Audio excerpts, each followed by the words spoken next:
So let's get into the basics. FPS shooter sensitivities have been debated since their inception. Some people claiming that a low sensitivity is where it's at, while the others live for turning on their enemies. I'm going to put this out there right away. I really feel like Destiny rewards those using a higher sensitivity. The tight corridors, intimate maps, frequent CQC battles, and little frame of view beg for a way to take in your surroundings very quickly. I've compiled some quick test clips showing the differences between the default sensitivity settings and the maximum. I tried to recreate a few instances that you commonly ran into during a PvP setting. The first two clips demonstrate the turn speed when locating an enemy behind you.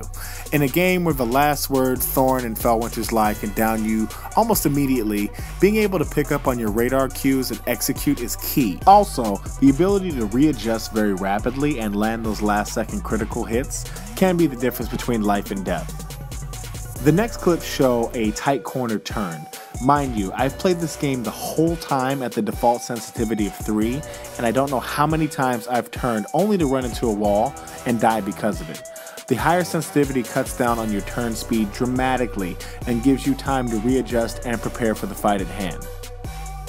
Putting this together, I have created two separate instances that show how the flow of battle is also affected with the change. You can see that the first clip is very methodical.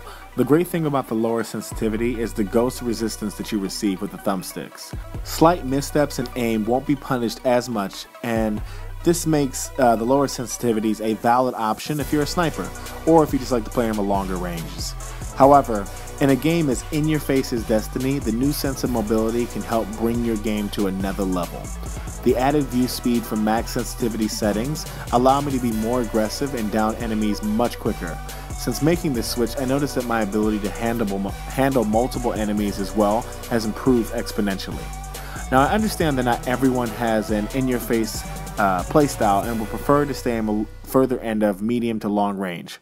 For you Guardians, upping your sensitivity to the max may not be as beneficial to somebody running the last word in Fellwinter's, as your gameplay requires precise, minute adjustments. The following PvP match gameplay is a great example of what higher sensitivity allows you to accomplish. You can see where this comes in handy quite clearly, as I am able to locate unseen enemies, turn and land kills that would have been otherwise impossible at the lower end of sensitivities. So, am I saying that you should all up your sensitivities to the max immediately and go into Crucible and dominate? Absolutely not. This change did not happen overnight. To be honest, I was tired of getting shotgun and not being able to see where it was coming from. I then decided to up my sensitivity by 1 each time I played PvE and use this as my practice forum. I would run around the Cosmodrome using Dregs and Vandals as my target practice. Soon, I was at 6 sensitivity comfortably, then 7, 8, 9, and finally 10. After about a week, I was fully comfortable with the movement and using it in PvP. I also know that not everyone will be comfortable with the max sensitivity. I myself have used the default settings in pretty much every FPS, so I know the difference can be jarring.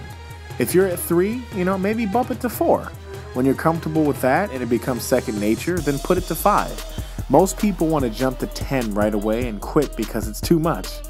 As soon as you hit the point that you feel uncomfortable after extended use, then you know where to stop. So if you're at 4 and you go to 5 and it just doesn't feel right even after a week of gameplay, then put it back to 4. You know that's your point. That's pretty much your breaking point for sensitivity.